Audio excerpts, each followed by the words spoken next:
It's Thursday, April 10th. I'm Matt Harmon. Welcome to the Yahoo Fantasy Forecast, and it is a hell of a day to talk ball. And joining me to do just that is Charles McDonald. Charles, what's going on, buddy?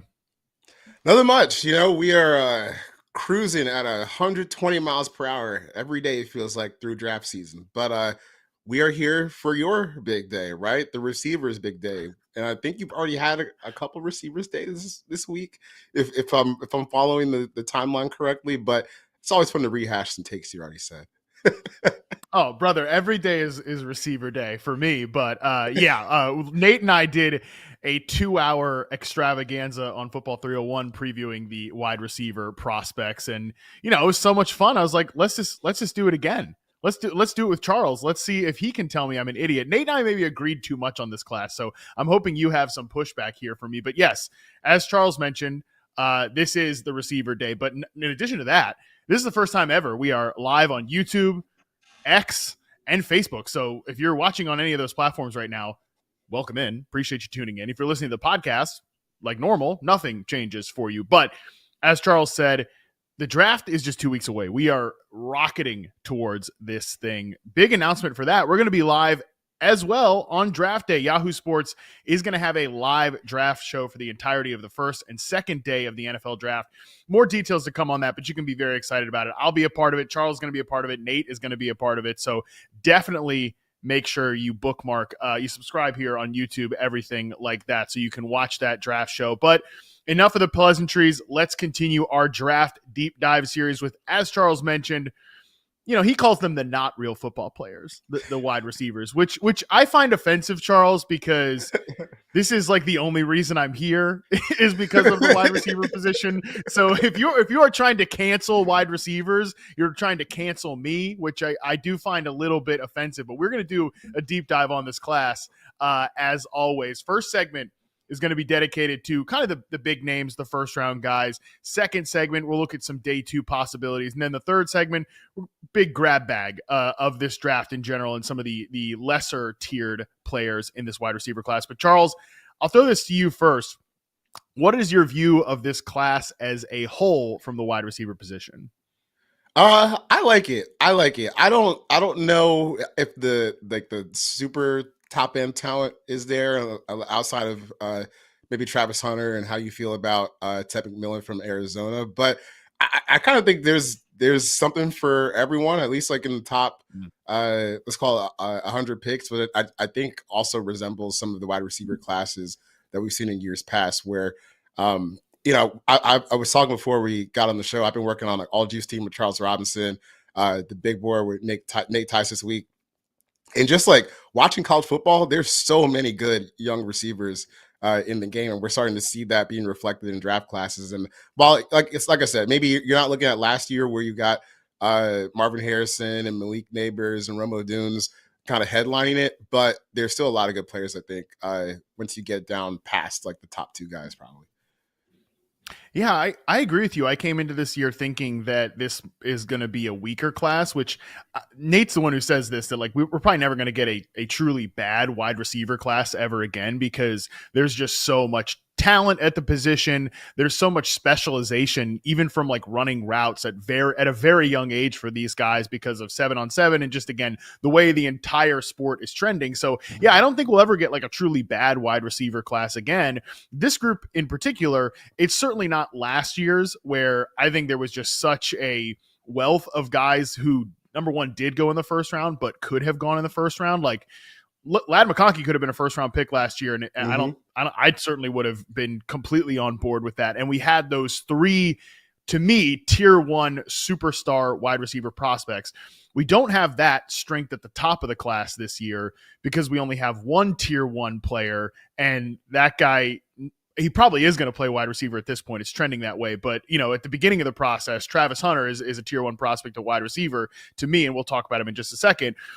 At the beginning of the process, Charles, even back at the combine, that was certainly not the consensus opinion. So I have found, the more I've studied this class, and I'm curious if you agree, like if you're looking for a wide receiver 2, a wide receiver 3, like on an NFL team, I'm not talking from a fantasy perspective, but like if you're looking for a number 2 receiver, number 3 receiver, there's a wealth of guys on day 2 that I really, really like. Yeah, me too. Me too. Like I said before, I think there's a excuse me, there's a receiver prospect for everyone in this draft. Like even watching Iowa State, I was like, wow, like y'all got two of these guys that are going to Yeah. be NFL players. That's Iowa State. It's funny because when you start like digging through the receiver stuff, man, there's just so much quarterback play that you really just Oh. got to slug through, and it's really tough sometimes. But I think, even with how some of these offenses look, it's cool that some of these guys were still able to showcase their talent and at least make a case for being, real impact players to the next level. Yeah, we're going to talk about some bad quarterback play throughout the course of the receiver section here. We're also going to talk about some true, Charles and I, we love to bag on the Looney Tunes offenses, some of these goofy systems. So I'm sure we'll be doing some of that here as well. But let's waste no more time. Let's dive into it here. Let's talk Travis Hunter at the top of the class. I'm sure people have seen it by now. The all green reception perception chart on Travis Hunter. I'm a big fan of him as a wide receiver prospect, Charles. But I want to hear what you think when you're just viewing him as a wide receiver. And I know you're, and I am as well, very fond of him as a cornerback, but when you just look at him as a wideout, what do you see there?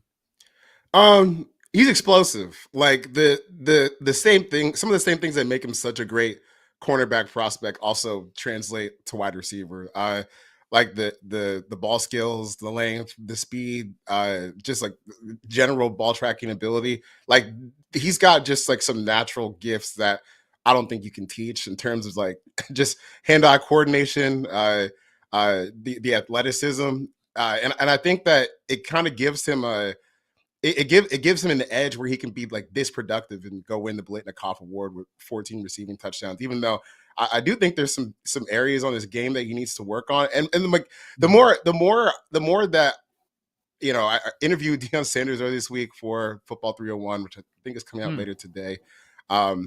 We've been digging around on some Travis Hunter stuff for the All Juice team, and I think some of like the imperfections that I see with his wide receiver game are really just related to practice time, and I think you just have to look at it realistically. Like if you're going to be a player that's playing anywhere from 120 to like 150 snaps in a college football game, you can only really play so much football during the week before you get to game day without just crashing. So it seems like Colorado, they prepared him as a cornerback first, and then the wide receiver stuff was like, well, you can do this too, but we're gonna have to put that on separately. And I think that shows a little sometimes because there will be stretches in these games where he's just like kind of really like decoy stuff like on the outside. It's not as bad as like when Corey Coleman was running the Baylor offense, they just wouldn't run routes sometimes. But there's a lot of routes where I think you can see they're trying to conserve his energy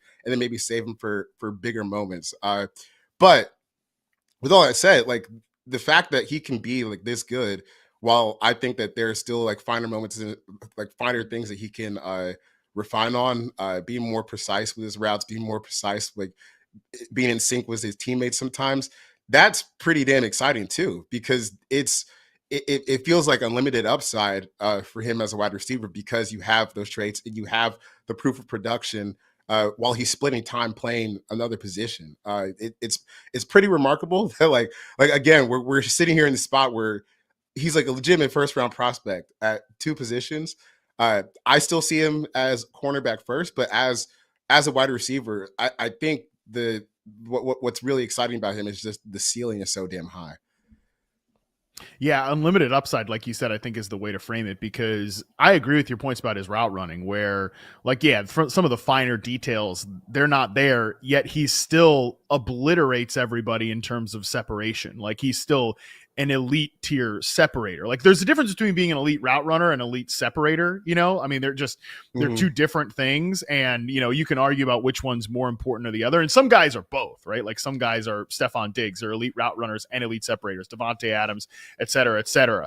But like Travis Hunter, I think right now he gets open versus everybody, even if some of the routes are not totally tightened up. But you mentioned that. I look forward to listening to the interview with you and Coach Prime, because he was not practicing as an offensive player. He was barely in the offensive meetings. And I've even heard some people like this. Nate's biggest flaw with him is just the weight, because he's a sub 190 pounds at over 6 feet tall. I even have talked to some people that have theorized like, oh, maybe he's that light because his cardio has to be absolutely outrageous, because he's playing that's kind of where I've been.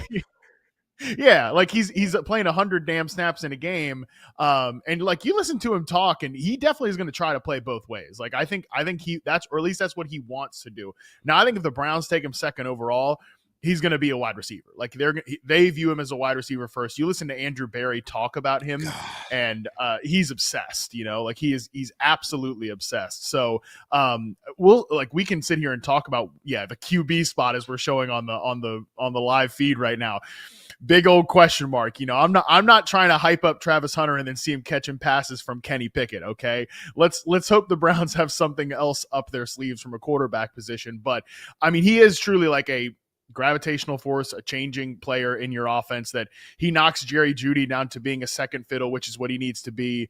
I'm still interested in Cedric Tillman as an X receiver. I think Travis Hunter moves around the formation for you. So like, I get it. I totally understand why they view him as a wide receiver. Again, he is a tier 1 prospect to me.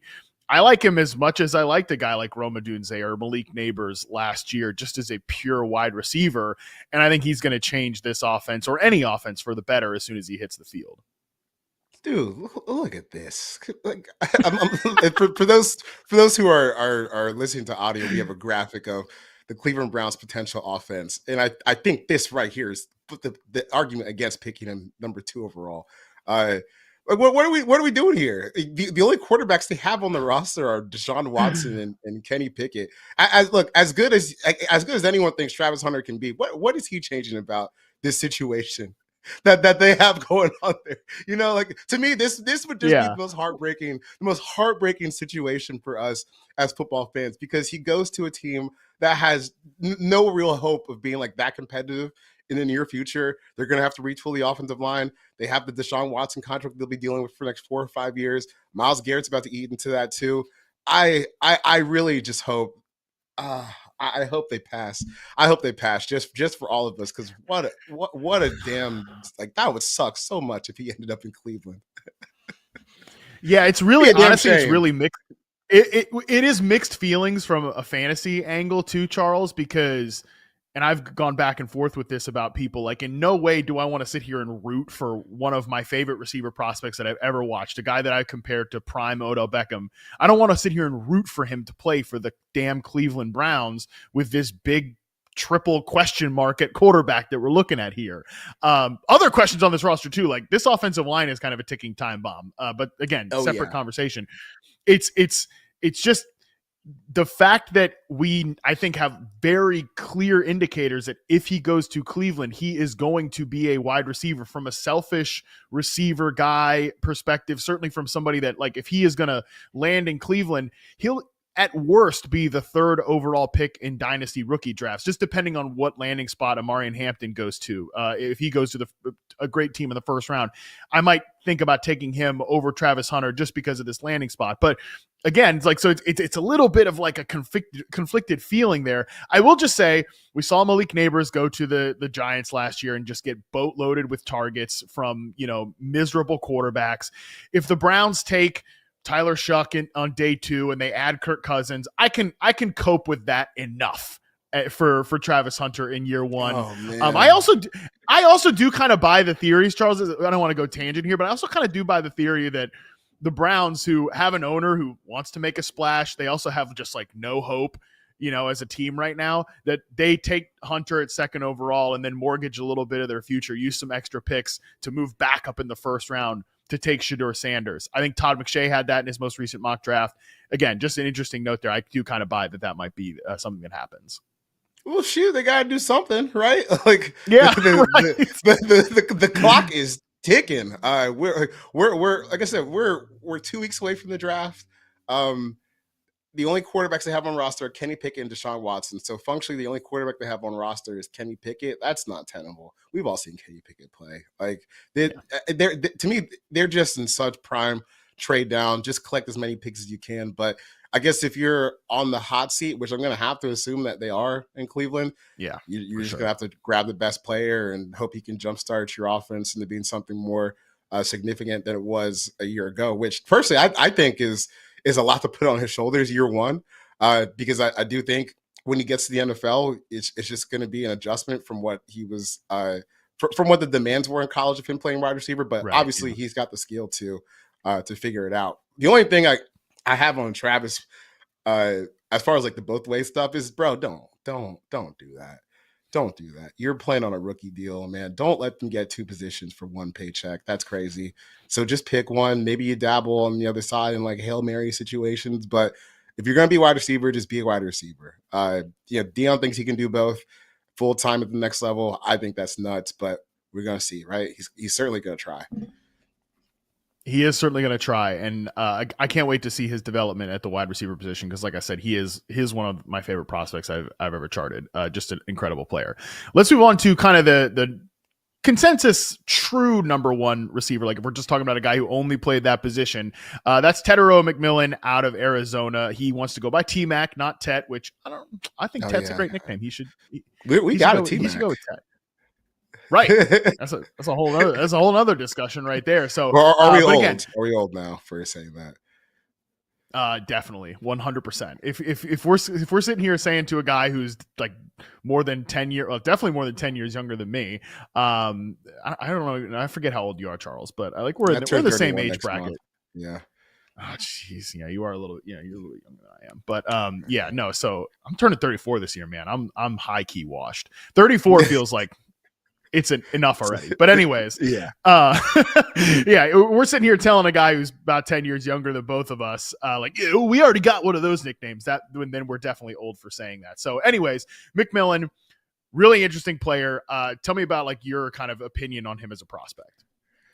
I like him a lot. But I love the true X wide receivers. Like I don't think there's any fluff. Like you're not sitting here, well, I don't know what spot he's gonna play at. Like, no, this is a big dude that I thought was pretty well rounded with the stuff that he showed at Arizona. I think he's one of my favorite receivers in the draft. And what I like about him, which we kind of hinted towards earlier, is you get to see like the full range of his skill set because his quarterback was so bad. Like that. Like his buddy too, right? I mean, his guy.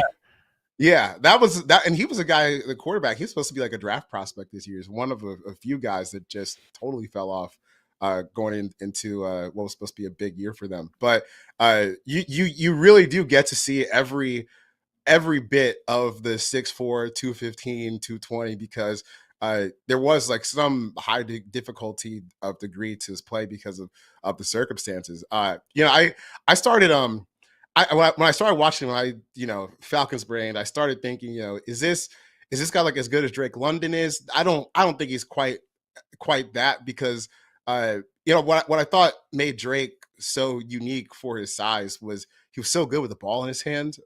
Once he got moving downfield, like you could use him like credibly on screen games pretty consistently. The Falcons now, they've turned him into one of the better slot receivers in the league when he lines up there, and he's 6'4", 220.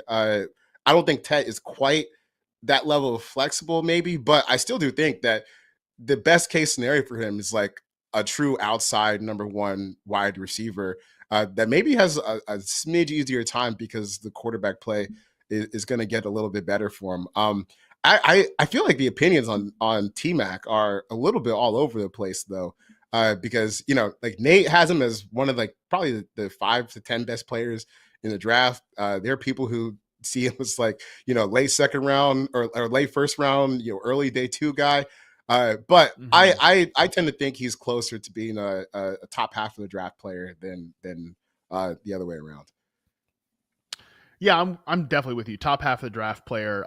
He's not quite what I would call like a tier 1 prospect. Like again, these guys from last year, and I want to throw that to you here in a second as well. But you mentioned the Drake London comparison. I think he belongs on the same family of wide receivers that Drake London belongs to, which is these guys that can move around the formation, but are true X receivers. And like just comparing him differently to Drake London, like we're showing the route chart right now from reception perception, like he's definitely not a long speed guy. Like he's not going to threaten you from a getting open perspective on 9 routes, but he absolutely can win the ball in contested situations. I think he's a little bit overrated as a ball winner just because just some minor issues, but he is a good contested catch receiver and he's a good ball winner. I just think he's not like quite elite in terms of like fighting for the ball and things of that nature. But he also is not Drake London on quick routes like slants and curls and stuff like that. London was a better separator there, which is why I think he's closer to like the peak of this family of wide receivers, which is, Michael Thomas, Drake London. I think that's like the peak of this wide receiver family. Then there's guys like Michael Pittman, Cortland Sutton. And I think McMillan is somewhere in that. Like, I think he compares really well to Cortland Sutton. That's been my comp for him basically since I started charting him. And Cortland Sutton's a guy who's a number one receiver for an offense that outkicked expectations last year. He's probably best as a really, really good number two, but you can get away with him being a number one. I think that's how I view McMillan in the league. And so again, I think, Charles, if we're stacking him up, and I'm curious where you like, if we had to group the guys from last year in this class, obviously the top three and then Brian Thomas Jr., I thought Brian Thomas was was a hair better than McMillan is as a prospect, but we know who Brian Thomas became in the league. I'm not thinking about that. I'm thinking about just as a prospect.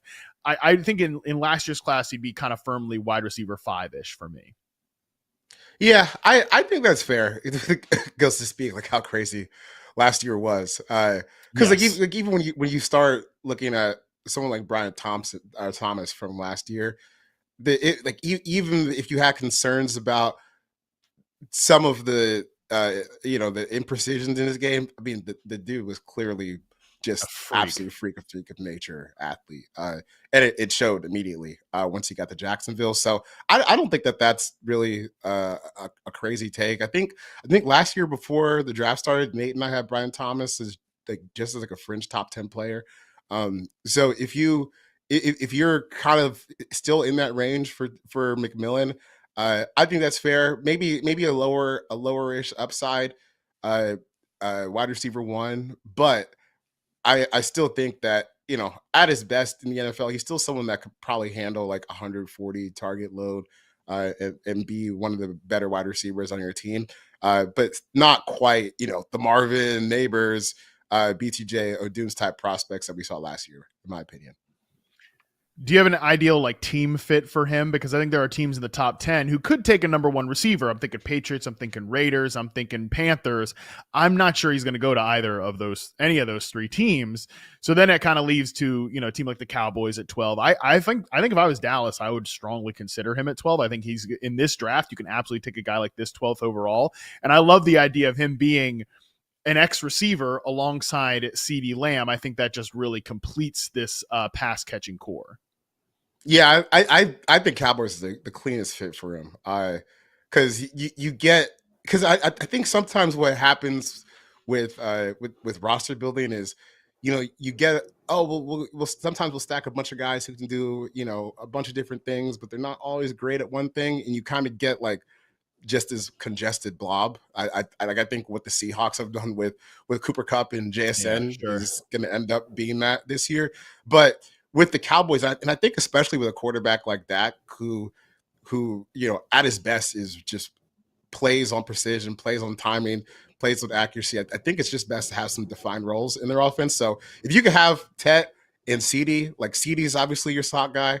No one's going to push him out of there. And then Tet is someone you can move around and have win on the outside. That's something that I think could really help them just stabilize the offense and get back to looking like the unit that we know they can be. Because I think one interesting thing we saw while Dak was healthy last year was, wow, outside of CeeDee Lamb, don't have too much by wide receiver talent. It got pretty thin pretty fast. So to adding someone like him, this would be a pretty big boost for the Cowboys offense. And frankly, it'd be fun to watch because I'm always excited when some of these rookie quarterbacks, they don't have to go to horrible situations, and getting to play with what I think is one of the best quarterbacks in the league would definitely be a good start for him. Yeah, and I think Dak is a good fit for him, especially on those like intermediate routes we showed earlier. That would be like just a strong kind of synergy there. Let's move to our next guy here, which is Emeka Egbuka out of Ohio State. I'll start on him, Charles, because I'm a big fan of Emeka Egbuka. I actually think he is, to me, in the same tier of prospect as McMillan. Now, McMillan is a true X, and Emeka is just like an ideal power slot. But I love this type of receiver. Now, if I'm comparing him kind of to JSN because I think that's an easy comparison because he's Ohio State. He's a slot receiver. I think JSN was a flashier player because he was a better man coverage beater than Egbuka is, but Egbuka's like the superior dirty work guy to me. Great hands. He's an awesome zone beater. I think people get hung up on the upside of this type of receiver, which is hilarious because I think his reception perception data compares so similarly to Amon-Ra St. Brown's early career NFL data. And who's whining about the upside of Amon-Ra St. Brown when he, is one of the most productive receivers in the league? He's one of the highest paid receivers in the league. Again, I know that certain offenses are going to maximize that type of receiver more than others. And so obviously from a fantasy perspective, it really is going to matter where he lands. If we're talking about like, what's the dynasty upside for a player like this, who isn't a vertical threat, needs to play inside. But I really like his skills translating to that role. So Charles, this is just one of the things when we're scouting for all 32 teams, hypothetically, it's harder to pinpoint like where a guy like this, if he fits for every team, but if he lands in the right spot, I think he could be a great number 2 receiver and like a guy that isn't, again, incredibly productive, similar to like a St. Brown. But I don't think we've talked about Egbuka at all. Where are you with him? Oh, I've loved watching him for like 3 years now. I honestly thought that he was gonna. I thought there's a chance he was gonna come out last year with Marvin. But I think he got banged up. Didn't probably have the season he wanted to. Then get to come back and have just the absolute obliteration they did of every team in the college football playoff. But he's just like a classic slot receiver. And I thought that last year, or even like the past 2 years of Egbuka, have been kind of cool because I think you get to see what his ideal role is in the NFL, because the last 2 years he's had a truly dominant X receiver to play with. Last year, or 2 years ago, Marvin Harrison Jr.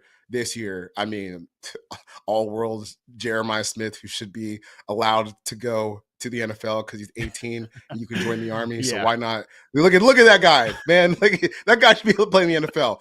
But going back to Egbuka, like he's just a really clean starter. He runs routes well from the slot.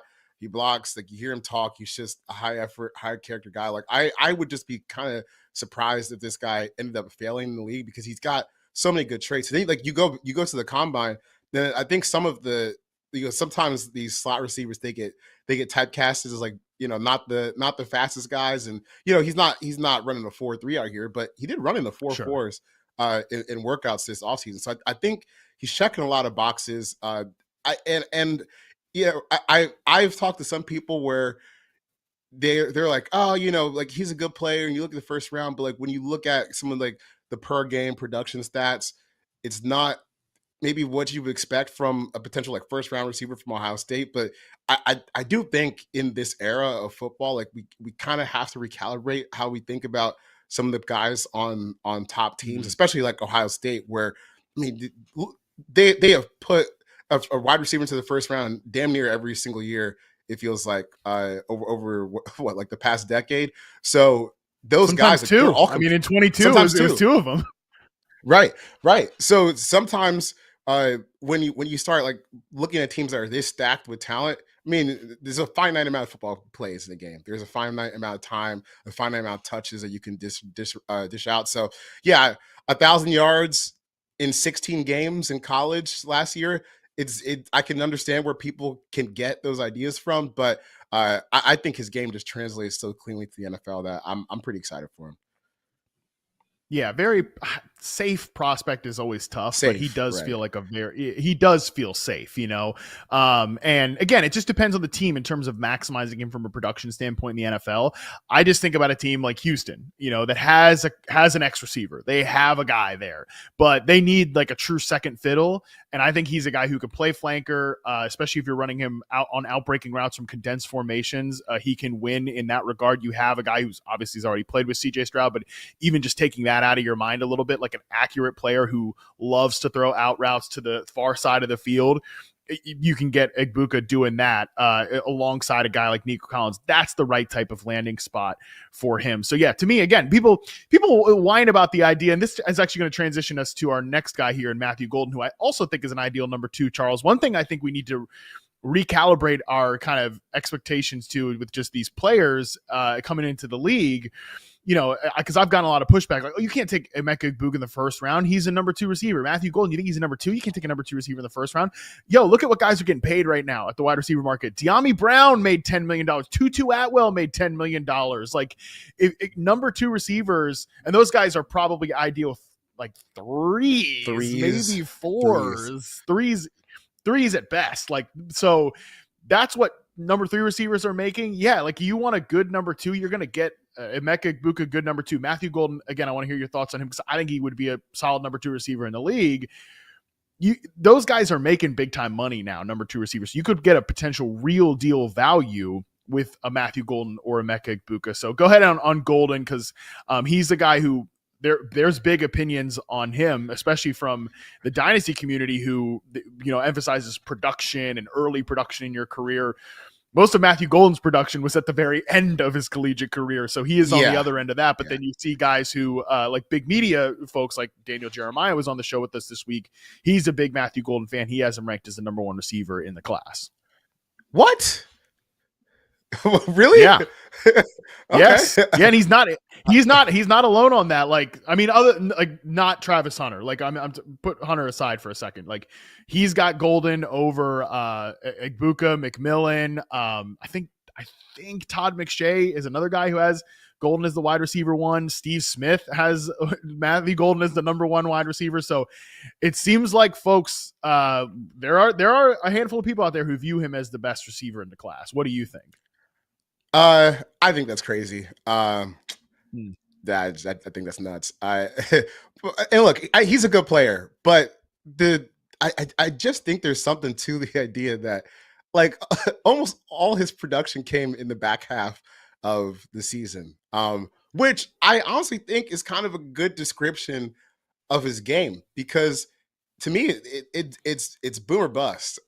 Like, when you add someone like Matthew Golden to your team, I think you are clearly saying we need to figure out how to generate big plays, which is obviously at a premium in the NFL.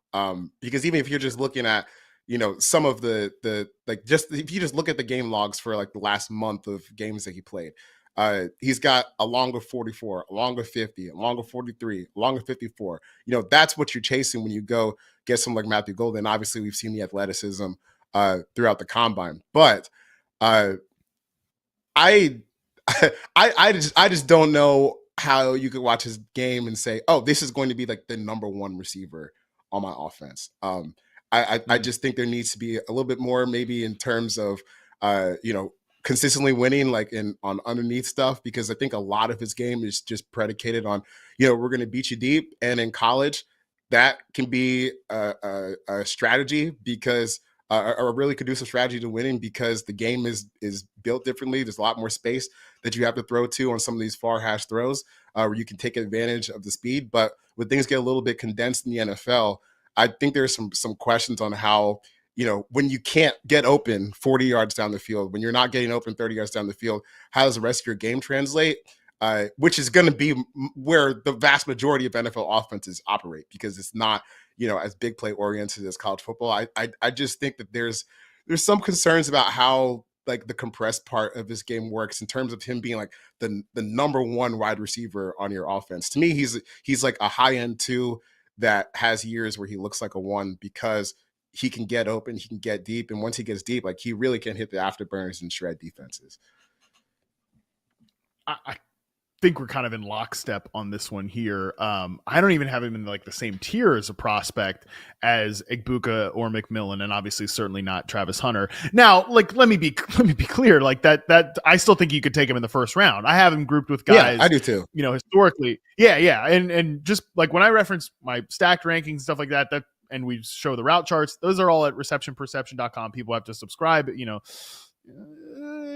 I'd encourage you to check it out. I'd love it if you checked it out. But with the stacked rankings, like, I have them grouped with guys, like Zay Flowers previously, who again was a first round pick, and I don't think the Ravens regret that pick at all. The other guy I've got him kind of like very close to is Jordan Addison, and I kind of think that when you're looking at Jordan Addison, that's sort of the role I'd like to see Matthew Golden fulfill, because Addison has not been like a consistent player in his NFL career, but and it's only been 2 years, of course, but in the back half of last season, he was putting up these monster games and making these monster plays because he's the number 2 receiver across from one of the 2 best receivers in football. And like the entire point of the Vikings drafting Jordan Addison, and Kevin O'Connell even said this when they took him, is that he was going to get some of the easiest coverage looks in the NFL. And because he's not a perfect route runner, but he's a snappy route runner. I think Golden is also like a snappy route runner, really good against zone coverage. He's not great in like the quick game and things like that. He can get pressed off the line, and he's not great at that, but neither is Addison, but he can really beat zone coverage down the field. And again, that's where I'd see Matthew Golden on these like big in-breaking routes really making a big impact in the NFL. So when I think of Golden, I want to see him on a team like Dallas. Again, is it too high to pick him 12th overall? We could maybe argue that, but tactically, as the flanker working in concert with CeeDee Lamb and kind of Jalen Tolbert as the sacrificial X, I think that's a really good fit. I think he'd be awesome on the Rams offense too, moving around with guys like Adams and Puka Nacua. I just don't know I don't know if number one, I don't know if he's going to get there. And that might be a little bit too many guys on one offense. That would be really funny to pay Tutu and draft Matthew Golden and then just replace him with Matt. But like that, right. that's like making the Tutu Atwell role like actually useful. Right. It's kind of funny because man, I'm just stuck on the best wide receiver in the draft stuff. Man, that's a little bit of a stretch to me, but. I do think that the Jordan Addison comp like stylistically works because like to me, this is like the ideal wide receiver to have if you have a number one. Like if you have someone that you can count on, someone like Matthew Golden is only going to be a floor raiser for your offense because you already have someone that can consistently get open. Like I'm trying to think like the Rams, that would be a good fit. It'd be a lot of mouths to feed. In one off season, I'm sure someone's getting the short end of the stick, and it will probably be Golden based on how we know how Stafford likes to operate. If he's got 2 dudes, those guys are getting the targets. It's been true at every part of his career. If he's got 2 guys he trusts, they're getting targets, even including guys like Theo Riddick. So it's kind of tough to see that as the cleanest fit, but I think as you start scrolling down like the first round of the draft, I think a spot that I don't know if they would take him because they tend to like bigger guys and they like the blocking, but I think Green Bay would kind of be an interesting spot for him because they just need someone who can take the top off of a defense. Like when we saw the Packers at their worst this year as the season went on, I think the offense just got so congested.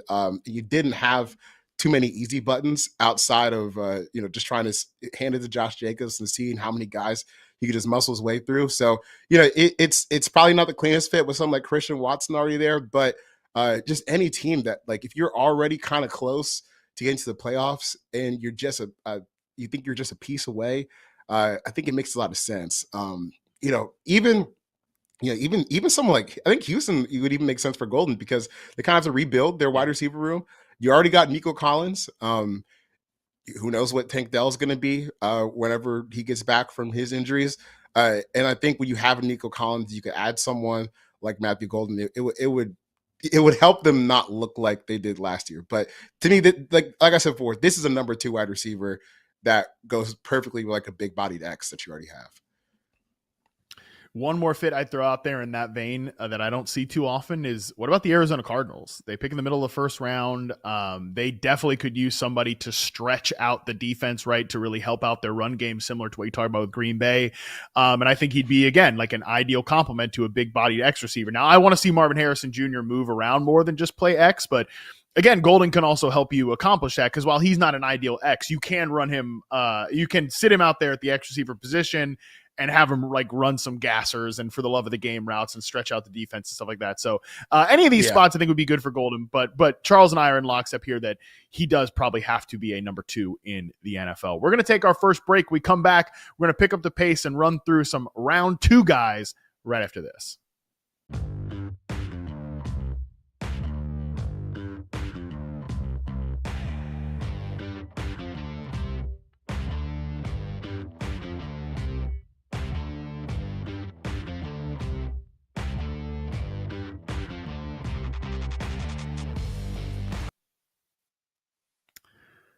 All right, we are back. Let's get into some guys that we think are going to go in the second round. Now, any of these guys could potentially surprise us and go in the first round. I wouldn't rule that out just because of, like I talked about earlier, contracts, stuff like that. We saw guys that were not projected to go in the first round last year, Charles, like Xavier Legette and Ricky Pearsall sneak into the end of the first round. Wouldn't rule out that some of these guys maybe jump in there too if it's just the right team fit. But let's talk about Luther Burden out of Missouri, a guy that had a lot of hype before the season, has had a lot of hype dating back to his high school career, but is ending his collegiate career on a bit of a sour note. I have a lot of thoughts about Burden, Charles. I'm very curious to see where you come down on, I think maybe the most confusing evaluation in this class. This might get me slandered by, my friends that I talk to about the draft the most, but I still like Luther Burden. But I also never viewed him as like I also never viewed him as like, man, there were people coming into the season, they're calling him potentially the best player in the draft. Like, I thought that was insane. Even like last summer, he's a quality player. I think he's a starter. I like what he does with the ball in his hands. I think he's a quality route runner. Maybe not the best route runner, but what I think happened this year, honestly, with him, and I don't like, one of the worst parts to me about draft season is like when you're sitting around making excuses for guys that you like, and I'm about to do that here. Yes. The quarterback play. Holy crap, bro. Like that's another guy, Brady Cook, in the same breath as the Arizona quarterback we talked about earlier. Brady Cook was supposed to be a guy this year who had like potential like mid-round ability as far as the NFL goes. Because I swear to God, if you go back to 2023, he did not look like that. I don't know what happened to him this year, but it's kind of like the Carson Beck conundrum. Something happened where he fell off a cliff because boy, oh boy, was he bad. And like bad in a way where, you have whatever you think about Luther Burden as a draft prospect, he's undeniably one of the best players in college football. And they struggled to like generate offense with him. It's something that that was not an issue a year before when he was lighting the world on fire. So to me, the Luther Burden situation became a thing of perception versus reality. I've always been in the minority or in the camp that he's close to like a late first, early second round kind of player. But I do think that there's just a lot of value for having a player like that who is explosive with the ball in his hands, who has a nose for big plays, who has a nose for the end zone. And while I know last year didn't go as he was planning, I do think a lot of that can just be chalked up to situation. And maybe that showed to a lot of people he's probably not like this dominant number one receiver that you were thinking of coming into the year. But I don't think that's necessarily a knock on like who he is as a prospect. I still think he's a starting slot receiver in the league, someone that can win over the middle of the field. And if you can get the ball in his hands in some creative ways, can be a source of big plays for you. Yeah. The reason I called him like the most confusing evaluation in this class is because I actually kind of think that he has the highest ceiling of any of these non-Travis Hunter guys. Now, but is he going to get to that ceiling? That I actually think is a Luther Burden question, which we'll come back to in just a second. But like when you're just looking at him, like you mentioned him as a route runner, I actually thought he has some very brief flashes of really good quality man coverage beating routes, but they are flashes. I mean, look, the out route success rate really shows it. Like he can snap off routes that break to the outside extremely well against man coverage from the slot. You just don't see a lot of it. Like he ran more routes against zone than almost any other prospect I've charted since I've been doing college prospects because of the role that he's playing in as almost a pure slot receiver.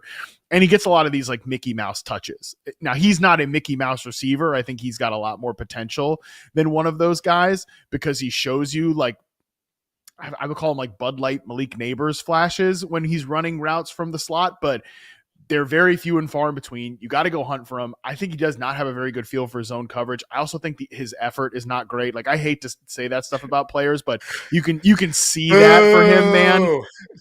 Dude, I'm gonna be a boomer for a second because like you absolutely see it at times with him where he just like runs into guys against zone coverage and then just that's it.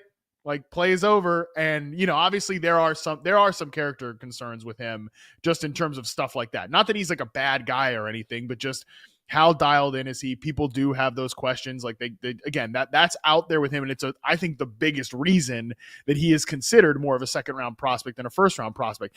Like I said, how good is Luther Burden going to be? That's up to Luther Burden. Like, I think if he locks all the way in, he could be like a maybe a Bud Light Malik Neighbors, or like a better man coverage version of Rashee Rice, or like a souped up Khalil Shakir. And that player is really valuable in today's league. Like Chris Godwin, I'm not saying he's Chris Godwin because he doesn't play with the same like tenacity as a blocker or anything of that nature, but man, that type of player was on pace to be the best and most productive receiver in the league before Chris Godwin got hurt. When we're talking about these teams, too high shells, all these things, like how can you create explosives? You get the ball in Luther Burden's hand because he can get open on his own in addition to created touches.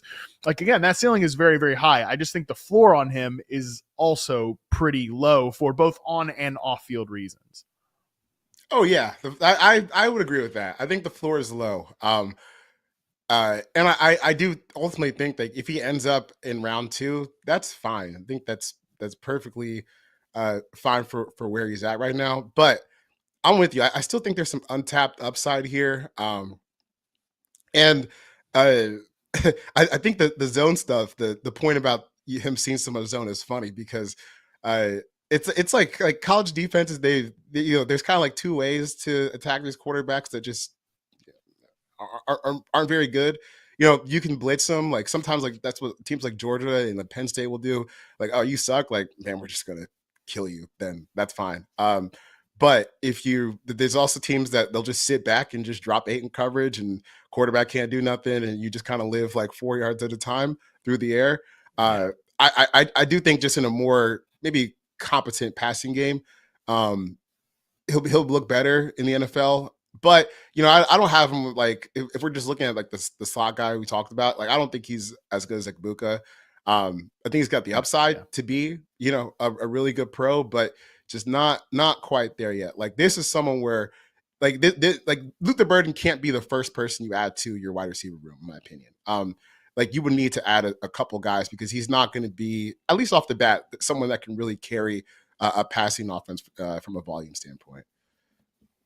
Yeah. All right. I think we're kind of in lockstep here, but I'm curious to see if we can get Charles to boo me again on my own show. That's a highlight of draft season so far. You know what though? I deserved it. I can't. That was like we're gonna see some grays up here pretty soon. That was a tough look for me, but I hope you don't boo me on any of my Jaylin Noel takes because he's the next guy I want to talk about here out of Iowa State. You mentioned it. They have 2 dudes that were really good last year in Jaylin Noel and Jayden Higgins. We'll get to Higgins in a second. I strongly prefer Jaylin Noel if we're looking at the 2 prospects here, Charles. This guy's just like right up my alley. What do you think of him as a prospect? Oh, don't make me pick between the 2. I was thinking about it last night. Literally couldn't do it. There's so much to like about both of them. But Noel, like, God, he's so explosive. Like he's so explosive. And I think that like you even saw it. You saw it at the combine too, where you get 4.39 40, 41.5-inch vert. The agility times are great. He's one of the rare true competitors that we have amongst the Gen Zers who did every workout this offseason. You got drill, you got times and scores for every drill. So Jaylin Noel, we salute your competitive nature. Okay, who just got older? I'm not booing you. I'm applauding you for that take. No, but I mean, yeah. Hey, look, when we were at the combine, I did a back in my day bit about Julio Jones, and that guy retired this week. That literally was back in my day. That was almost 15 years ago. So yeah, I'm not the springest chicken around here. But I really actually I might be on this show, but it's not. Maybe it's not a good sign for where we're headed.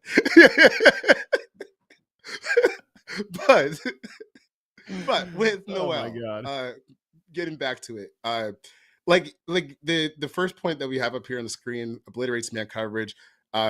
To me, that goes hand in hand with some of the traits we just talked about, like the speed, the explosiveness, the suddenness, just to get in and out. He's just such a well-coordinated athlete.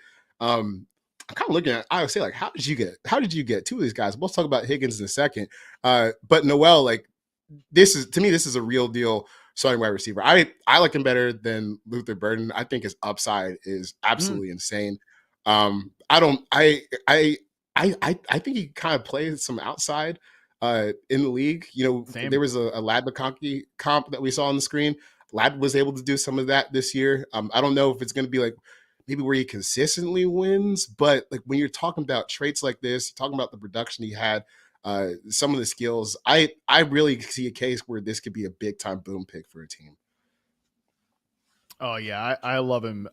He's really like neck and neck in terms of success rate versus man coverage and reception perception with a guy like Lad McConkey, who, as you mentioned, is a slot mostly player, but certainly not a slot only player. Actually was more productive from a yards per route run standpoint outside than inside in his rookie year, is Lad McConkey. And I think we could see something similar with Jaylin Noel, who I think compares really cleanly to Josh Downs. You and I did obviously we did the series for a few years now. You know how big of a fan I was with Josh Downs, who went in the freaking third round, which is just embarrassing. And he's just one of the more efficient receivers in the league on like a per play basis right now. So Jaylin Noel, I think, could be that type of guy, immediate efficiency boost for any NFL offense. Now, obviously you do want to get him from the slot on vertical plays, as you see, like dig route, out routes, post routes, all those are really good routes for him. Like you're not just getting one of these bunny hop pop gun receivers. So I have him in the same tier as guys like Burden, Golden. I would consider him as like a guy that could sneak into the late first round in this draft class because he just checks so many boxes. He's productive. Defensive coaches were clearly clearly more worried about him than Jayden Higgins when they faced him. It's just a really good player. Athleticism at the combine, the whole deal. If you're not size profiling, there's really nothing not to like about his game. I'm a big fan of Jaylin Noel. That's kind of like my guy in this class. I want to move to another guy who, God, I really like. I like this player like maybe an irresponsible amount, Charles. That's Jack Bech out of TCU. Probably the guy owns the best trivia of the class, which is that he led the 2021 LSU Tigers with 43 catches. The other members of that team in that wide receiver room, Malik Neighbors, Brian Thomas Jr., and Trey Palmer and Kayshon Boutte. Like, obviously, that's a big drop-off in terms of names I just had there. But, like, those guys are NFL players. Jack Bech led that team in receiving as, like, kind of a tight end slot receiver hybrid. He was also the MVP of the Senior Bowl. Great story, obviously, there with his brother was killed in the New Orleans terrorist attacks this past year. So that was a pretty cool moment for him to have that. But Jack Bech, like I said, Charles, I just dropped his profile on receptionperception.com this morning. I am a big fan of this guy. Where do you come down on him as a player? He's a solid player. You know, I'm trying not like when I watch someone like Bech, I'm not trying not to like stereotype him, but you know, he do it though. He does a lot of good dirty work. Honestly, a lot of good. Yeah, you work. know, like if there's someone in this class that I need to go over the middle and catch a pass without caring about their brain health, this guy might be close to the top of the list. We're just giving like all the wide receiver compliments here, but like he's tough, works well underneath. He's really, really like I think the fear or the lack of fear to go up and like extend himself and leave himself open for potentially big hits is really impressive because you know your body's just not really wired to do stuff like that. So when you see guys like that and are willing to take the hits, I just tend to really respect that about his game. Not a number wide receiver. I don't think he's anywhere near that in the NFL. I think it's kind of telling that he didn't run a 40 time this offseason as far as I can tell. And I think that shows up a little bit on his game. Not the fastest guy. Like if you look at the route success, reception perception, the nines in the corners, not the greatest in terms of success by route, but that's not where he wins. You know, I think he's just, you know, a classic slot receiver that you're going to put there for a few years and be really happy with where you are. But again, this is not going to be a number one wide receiver on your team, but someone who fills a really clean role that I think projects well to the NFL. So, you know, I'm rooting for him. I've had, you know, fun following his film and, you know, his journey this offseason. So if he lands with the right team, you know, again, another one of these guys that probably needs to join the receiver room that's already been established a little bit, but there's a lot Sure. to like about what he brings, as far as like slot work in the NFL. Yeah, man. I mean, absolutely. He needs the right team that can maximize this type of player. Now, I don't think he needs to line up in the slot because he was mostly a slot receiver his first 3 years in college, 2 at LSU and then 1 at TCU the year before last. But in the games I charted for him, he was primarily an outside on the ball player. Now, I don't think he's going to do that in the league, but he was awesome against press coverage. He's got a good set of release moves. He does really separate well underneath. Like you mentioned it, that 9-route success rate stinks. I mean, just flat out, 41% is not good. He cannot threaten you down the field vertically, but he is a ball winner. Great in contested situations. He's awesome after the catch, man. He's one of the best, like, Yeah, he's doesn't tough. go down on first contact players I've ever charted. Like, yeah, everybody's trying to dance around the Cooper Kupp comparison for obvious reasons, but like he does compare pretty well to Cooper Kupp, especially if you're not thinking about like, I won the damn Triple Crown Cooper Kupp. You're thinking about like early career Cooper Kupp. Like, I think he does like play in the slot, you block a lot, you're just a tough, reliable player. I mean, but from a route running perspective and how quickly he separates and just absolutely thumps players on underneath and intermediate routes, reminds me a little bit of like Keenan Allen, if we want to talk about a slot receiver with size, and they have similar size. People forget how like big Keenan Allen is, but he is over 200 pounds. He's 6'2". He might have been well over 200 pounds this last year with the Chicago Bears, but in his prime, he was a little bit over 200 pounds. He's a 6'2" guy. Like Bech, pretty similar build there. I think it is going to take the right team. Man, if I was Jacksonville, 36th overall pick, I would turn that card in so fast because Liam Cohen can maximize this type of receiver. It comes from the Rams. Obviously, Chris Godwin last year. He's that type of guy. He allows you to play Brian Thomas Jr. on these vertical routes outside. Really complimentary duo there. That's the type of team I'd love to see. Like us Bech bros, and I'm the Bech bro here. Like that's where we want to see Jack Bech land. Yeah, I don't know. Maybe top of the second round feels a little rich to me. Only because I just feel like you can find someone who's a little more explosive there. Sure. That can play in the same role. But again, we're talking about someone who's going to do like all the things that other receivers hate to do, and he's going to be tough after the catch, like you said. So like I think like when you watch his game, I can kind of see why he didn't run a 40. The jumps he had weren't all that great at the combine. I think some of the reason why like he's gotten good at contested catches is because he kind of has a lot, whether that's due to TCU's quarterback play or his own speed. Because sometimes like on these deep routes, he'll, like the guy's right on his ass, like as the ball gets there. Yeah. And we know NFL right on him. Man, we know that the NFL DBs are going to be a little faster, so I think that's going to be an adjustment for him. But like that Jaguars fit, I think is nice. I just don't know if I'll pull the trigger at 36. Yeah, I'm just a little bit higher on Bech probably than you are, but I'm a sucker for this type of receiver. Let's talk about a different guy who is not this type of receiver but is an explosive player, and that is Tre Harris out of the Mickey Mouse Looney Tunes offense there at Ole Miss. But I will say, Charles, like Tre Harris looks like an NFL receiver. Like when you just look at him, like on film, this is very dumb take I have, but he just looks like an NFL receiver. Like it's just a classic, maybe kind of throwback X. But in terms of looking at him as a player, what do you see of him as a wide receiver prospect? I think he's probably closer to developmental guy. If I don't really know if that's a knock. Obviously he's got some talent, he's got some skill. In Ole Miss's offense, like it's one of those offenses where they have a lot of plays where guys are running wide open, especially against some of these crappier teams that they play, where it's so spread out and they don't have the speed to cover it. So I do think that gives you a good glimpse on like the kind of athlete that he is. But I still think that there's a lot of room to grow in terms of just the finer points, like just route running in general. I think he could improve on. Like when you look at some of these routes down the field where he's getting open and he's making big plays, some of these are not like the cleanest routes in the world. It's just we have to cover way more space on the back end in college than we do in NFL because of the hash mark difference.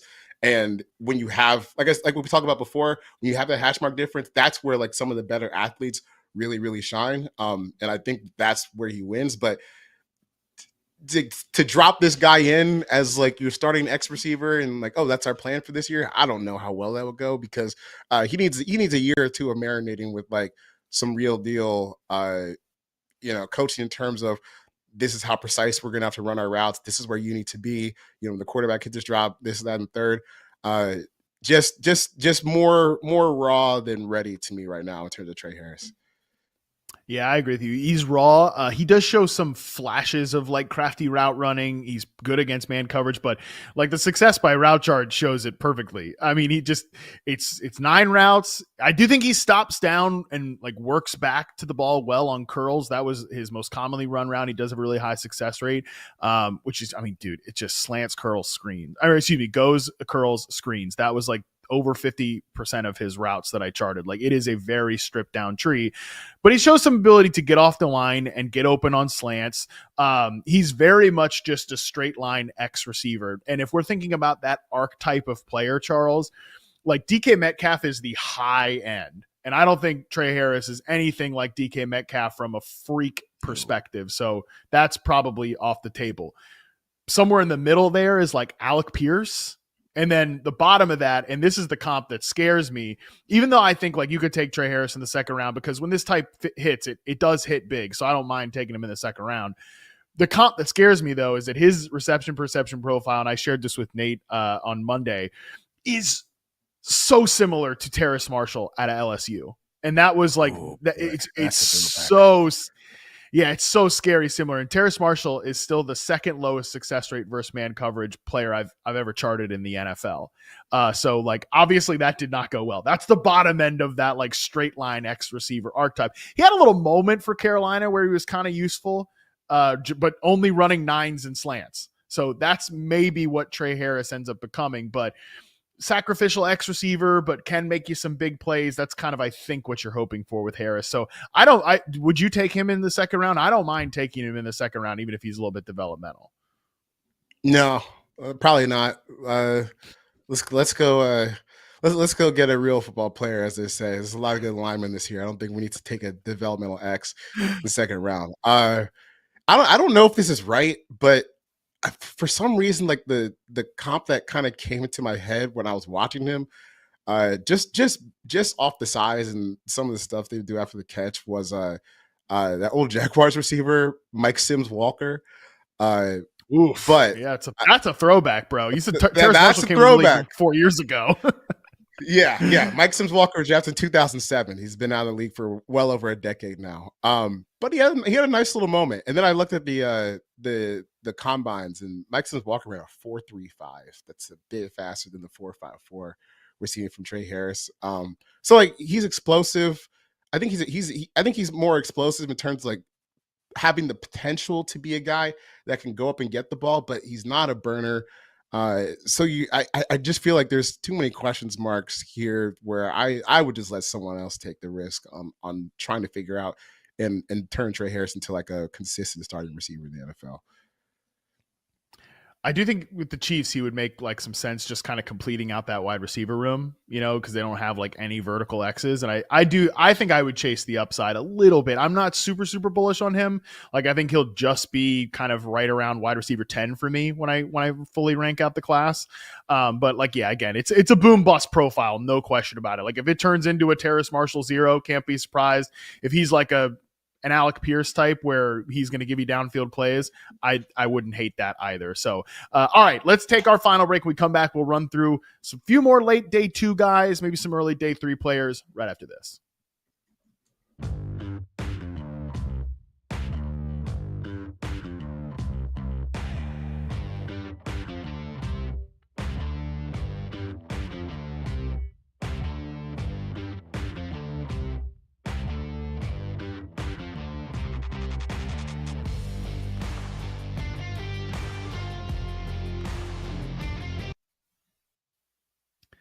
All right, we are back. Charles, I think the producers buried Jayden Higgins in this section because I've got some conflicted feelings about Jayden Higgins out of Iowa State. I will share some of those as well, but I want to hear what you like about Higgins' game, because I do think it seems like people are a little bit higher on him than I am.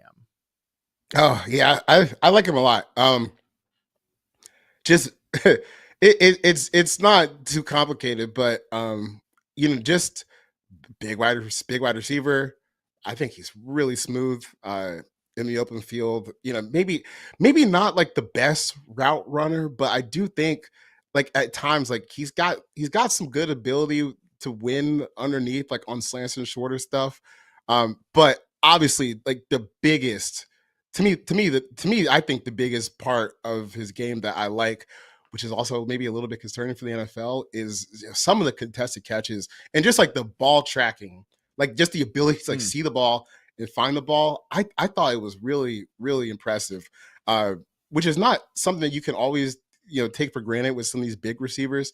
Um, I like him a lot, man. Like I think when you're just looking at you start looking at the boxes, 6'4", 215, had good production, comes to the combine, doesn't run obviously the 4.3 that his teammate did, but still was in the 4.4s, which is a good time for his size, jumped well.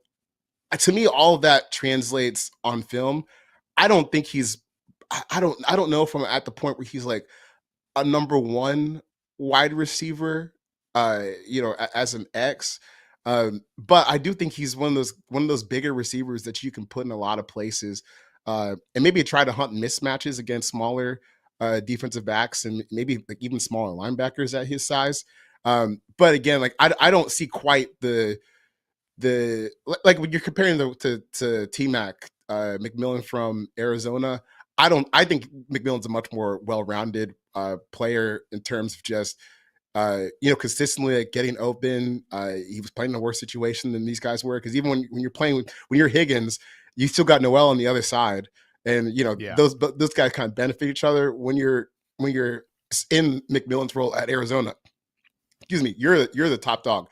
You're the guy, and I think that his skill set showed that at Arizona. To me, this is someone who's uh, still maybe like trying to figure out some of the finer parts of getting open consistently. But I just think like the ability to find the ball and track the ball, like the hand-eye coordination, is really really impressive for Higgins. So I would feel pretty good taking him day two, maybe a hair lower than Noel, but I still think this is a starting receiver in the NFL. Yeah, I think he's a day two receiver as well. It's some of the like first round hype that I've seen from people. Like I don't see that, because like just flat out he's not a good enough separator to do that, especially against man coverage. Like I know the route chart looks absolutely terrible, and I get it. Like it's a lot of red here. He was like close to the average on digs and posts and stuff like that. So I don't actually think he's like an awful separator, but it's a little similar to like Keon Coleman last year, where Coleman I thought was a guy that would be, if he was an X receiver in the NFL, like, yeah, he's not going to separate enough and he's going to mostly be a ball winner, but he could be better maximized if, like you said, you move him around the formation, you look for mismatches, especially as a big slot. Like all the guys, and I have a whole video breakdown of this on YouTube. I talk a lot about it. These guys who are sub 35th percentile success rate versus man and press coverage players in college, all of them who have gone on to be like high volume, successful starters in the NFL, they've all moved into the slot. Rashee Rice, Juju Smith-Schuster, Amon-Ra St. Brown, all those guys. I'd like to see that move for Higgins. I'd like to see him be kind of that jumbo slot receiver, because like you mentioned, there are good qualities to his game. He's stiff on intermediate routes against man coverage, but he's a smooth, like fluid mover underneath against zone. And I like the way he does some of those in-breaking routes. He does have great hands, man. I have some issues with him in contested situations, like fully extending that massive ass wingspan that he's got. I want to see that a little bit more, but you mentioned he tracks the ball well. And he just, when he's not contested, he does not drop passes. 0 drops in the games I charted this year. Really, really good hands. So probably not a number one receiver. I do think he has some flaws in his game, but somebody I'd take on day two. And for me, I would not do what the Bills did with Keon Coleman, which is literally only play him at X receiver. That was all they did with Coleman last year. I hope Higgins goes to a spot where he can move around a little bit more. Yeah. Higgins. And I agree with you on that. I think like going to a team like Buffalo, I don't think it would suit Higgins well, because like you have your slot receiver in Buffalo. Yeah.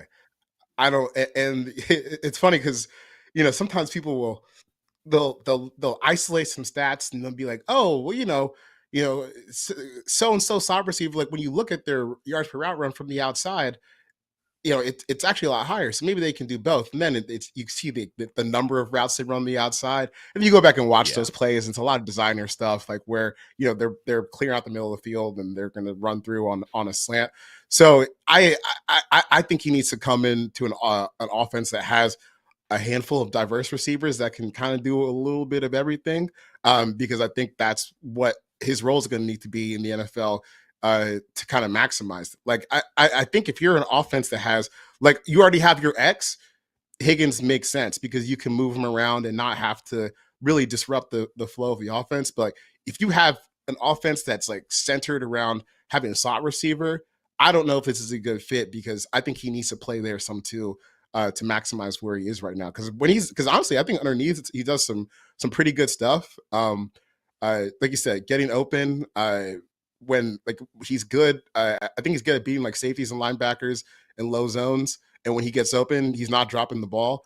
And that's something that I think could translate to the NFL. So you just need to have a little bit more diverse room, I think, for him to have the cleanest transition. Yeah, teams like Houston, Denver, Arizona, teams that have like outside receivers, I think that he could make a lot of sense there for teams that kind of need that number 2 right now at this point. Yeah, no, you mentioned like the isolating stats. There are some. I remember the discourse on Treylon Burks as a prospect in that class because like, oh, look at his yards per route run versus press. I'm like, go watch those plays and like, yeah, it's one route where he outruns like a press at the line and then gets like a 70-yard play, little bit of a boost in terms of that yards per hour run because it was pretty clear he could not play outside. He has not played outside very well in the NFL. All right, next guy I want to talk about here, Elic Ayomanor out of Stanford, ex receiver prospect. Charles, he's the other spectrum of Jayden Higgins, where I kind of think he's got the makings of some decent route running. But, dude, he's got real deal issues with his hands. What do you think about Ayomanor out of Stanford? Gotta be honest with you. This is one of the guys in my blitz this week that I forgot to get to. So I'm not going to sit here and say, a bunch of stuff about someone I haven't seen. But the bit for football that I have watched in passing this year have not been very fun. Yeah, man. Like I said, he is, again, ex-receiver prospect, I think, for sure. But he compares to like a Romeo Doubs to me. He's got some build-up speed. He will win on some in-cuts against man coverage. So I do think he is an X, but he doesn't have a lot of burst off the line. So the press success rate's not good. And like I said, drops, bad contested catch plays. I do think I joked that he's a perfect Packers receiver because he blocks well. He does win on some of those in-breaking routes, but he has a huge drop problem. Like that sounds like a Packers receiver. So, and he's got size too. They're like size obsessed at this point. So, yeah, I do think he's okay. If he went at the end of day 2, I think that would be fine. To me, he's somebody I'd rather take in the 4th round because I think he's still pretty new to football. Like he came from freaking Canada, So like I think he's a guy that you could convince yourself like, hey, he's a hard worker. He clearly cares. Like if he's out there blocking like he does, like he clearly likes football. Maybe he's still just growing into the sport. I wouldn't mind taking him in the 4th round. And like again, we're trying to hit maybe a double here with him as a prospect, but you are going to have to do some cleaning up and like being okay with some of the drops because that's just going to be part of his game until he gets that sort of corrected. But let's move to, have you seen Kyle Williams yet? People are excited about Kyle Williams. Okay, go ahead. Give me your thoughts on him. I don't know. I view him as like a wide receiver 3. Sure. To me, like and this is where I kind of struggle sometimes with the draft stuff as I get a little older and my stamina decreases for some of this stuff. Like we're in the part of the draft where guys are just aggressively Stamina. Stamina, yeah. Yeah, man, working hard over here.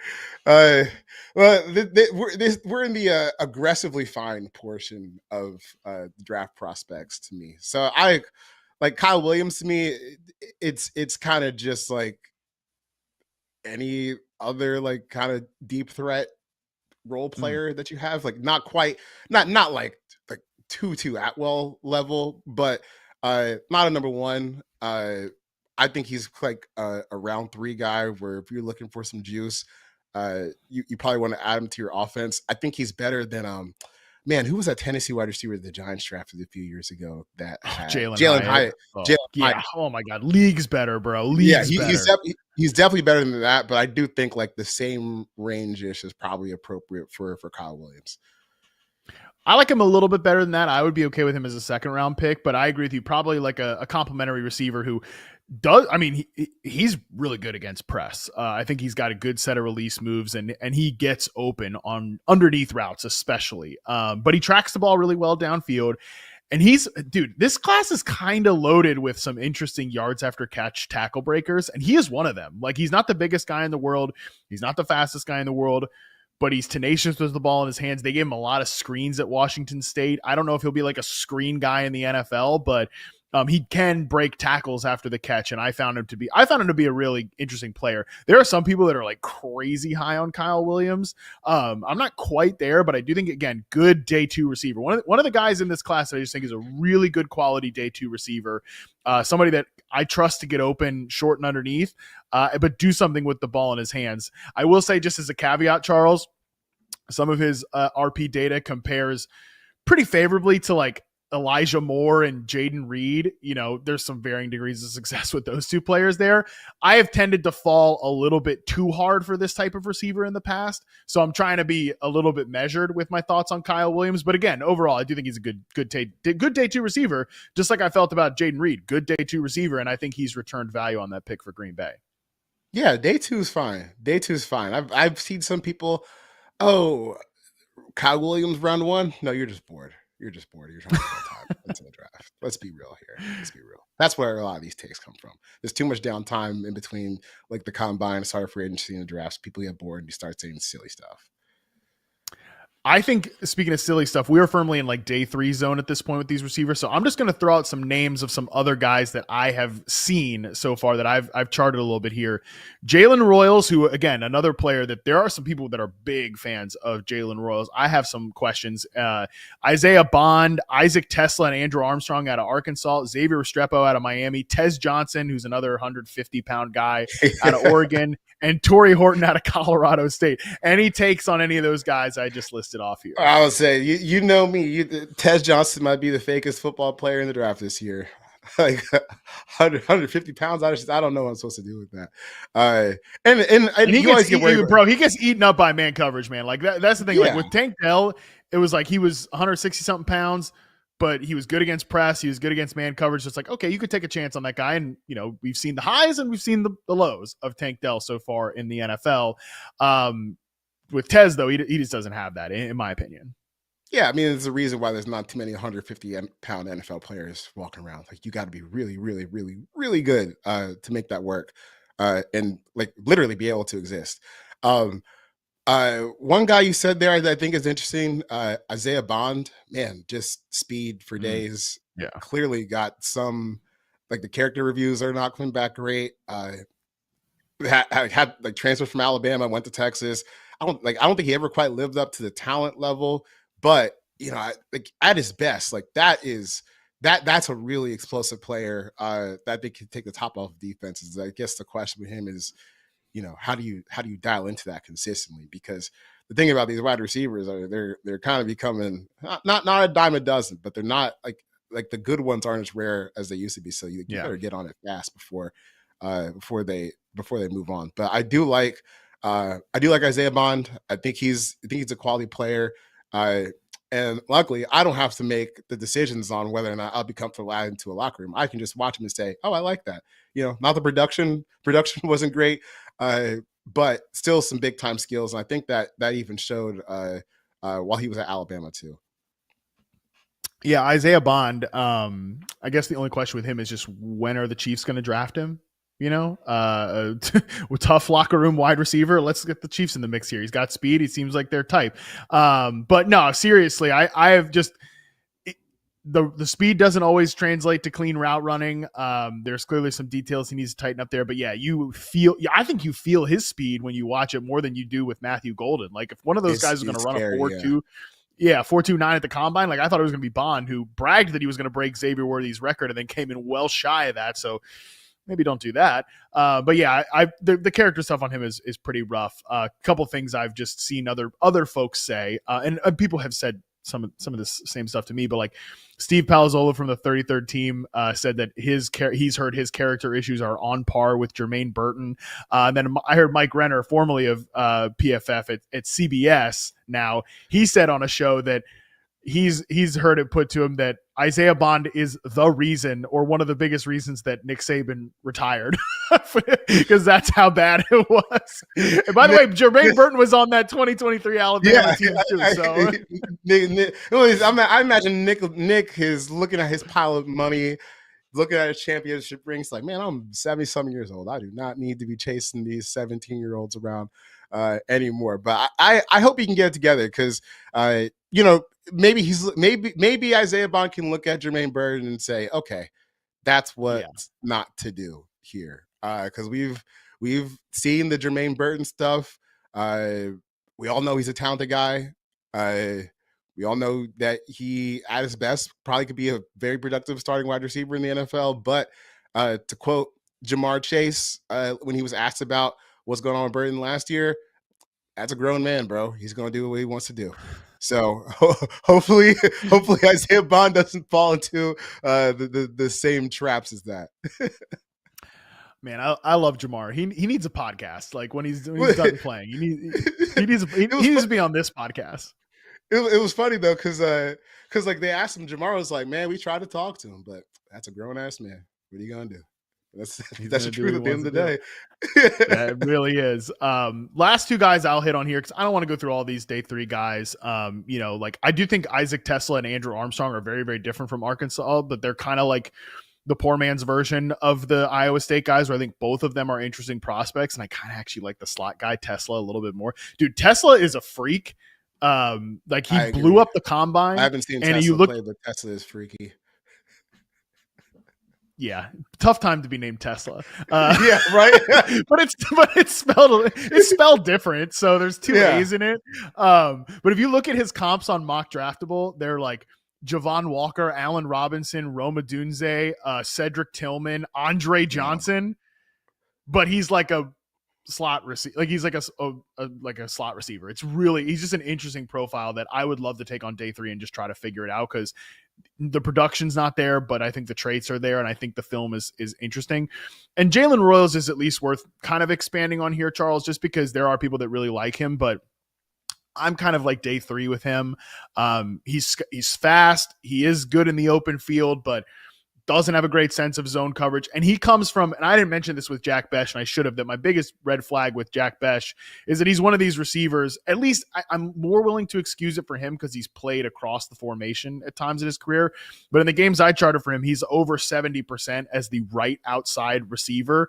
And since I've been doing this, like, that is a huge red flag. That's a huge red flag if you're one of these guys that only plays on one side of the field, especially if you're going to be a guy that moves around, like Drake London, DJ Moore, Juju Smith-Schuster, Rashee Rice. Those are the only 4 guys that I've charted as prospects that were 70% on one outside position that went on to be a hit in the NFL.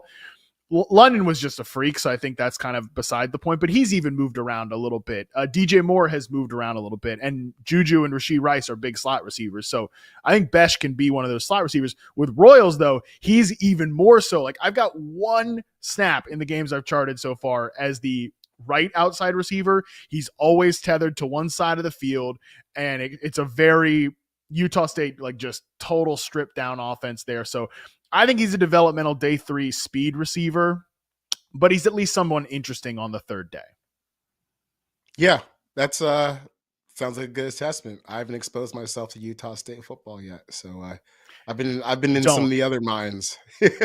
look, Charles Robinson and I finished up the All Juice team this year, and we were scrolling through. I was scrolling through the film of some of the 7th round / UDFA guys that we got from people in the league. Boy, hey man, it's rough out here. So there's a lot of college football teams, and not all that many of them are actually worth watching every week. And I say this to someone this is clearly like 1B in terms of favorite sports to consume for me. Yeah, I charted Jalen Royals Utah State versus JMU this morning. That's That's where I'm at. So yeah, we are deep in the weeds of draft coverage here. deep in the weeds. By the way, not a great film for Jalen Royals. Like if you're a Jalen Royals bro, don't watch that game because JMU kind of like took him out. Which we're talking about freaking JMU here. What are we doing? And this is a JMU where half that team played for Indiana this year from the year before. So this is like a JMU team that's been excavated to try and because Kurt Signetti took some guys over there to Indiana. So that's not even like the full JMU that maybe we've if you're from the South that maybe you're accustomed to. This is a diminished version. So it's tough there at the bottom. There's an offensive lineman this year from William and Mary named Charles Grant. Yeah. He's a quality player. But dude, I could only make it through I could only make it through like 2 games before I was like, I'm done here. I can't do game number 3. The quarterback is like 130 pounds and left-handed and not that fast. It's tough to watch. There's some tough to watch college film. Now, I definitely had that thought this morning as I was working on Jalen Royals. Like, man, I can't wait till after the draft so I can go back to watch some NFL players. That is for sure. Yeah. But hey. Yeah. We do it because the people love it. People love draft content. They love their incoming rookies, especially from a fantasy perspective. And we will have all these guys, of course, ranked, from a dynasty standpoint once we see where they get drafted. The real sickos, Charles, are the people doing dynasty drafts before the NFL draft. Like, and some of the people support and subscribe to this podcast, and we appreciate you. But you are truly, you're truly sickos. And I say it lovingly, but you're sickos. Charles, I appreciate you doing this with me, man. This was great. Loved doing it live as well. Tell the people what you've got kind of coming up here. You mentioned the All Juice team, Football 301, all the things. Yeah, we have a new episode of Football 301 coming out today. Nate and I are going to go over our top 75 big awards, which we're turning in. I've got my interview with Deion Sanders after on the same podcast. I believe it's up on YouTube already. We've got the All Juice team with Charles Robinson that got finalized a couple days ago. And you got the draft show at the end of the month. So this has kind of been my hell week. I'm going to try to disappear for a couple days and recharge before we have this final sprint. But we have produced a lot of work this week, a lot of projects that take a whole lot of time, a lot of sourcing, a lot of film watching. So please check that stuff out. All Juice team, like I said, is coming out. Still doing all the scholarship fundraising for Therese Paler scholarship at Mizzou, Howard. We'll have links for a t-shirt later. Charles and I will speak on the class, talk about Therese. We're still doing this thing, 5 years after he passed. So it means a lot to us. It will mean a lot if you would check it out. Absolutely, make sure you check out the All Juice team. Show it some support. Those guys, not only is it for like a great thing keeping Therese's memory alive, but it's also just a great product every single year that you guys do a lot of work for it. So definitely make sure you check that out. Charles is always hinting that he's going to like disappear for a few days. Like nobody is like this close to going off the grid than Charles McDonald. But before he does that, or maybe after he does it for a couple days, we do have one more positional deep dive. We're going to do that next week with Charles. We're going to talk about tight ends and offensive linemen because there's some good players at both positions in this year's class. Real players. Finally back to some real football players for Charles. He humored me here with like a almost hour and a half receiver show. But yeah, we'll get back to some real football players for Charles next week, including some guys that do score fantasy points at the tight end position. But that is going to do it for today's show. On Monday, we are going to be back. We have yet another banger edition of Mock Draft Monday. We're getting closer and closer. ESPN's Jordan Reed is going to join me for that show to share his favorite fits from his latest mock draft. Yeah, Jordan is the man. I'm very excited to be able to share that episode. That will be out on Monday. As I said, until then, we are out.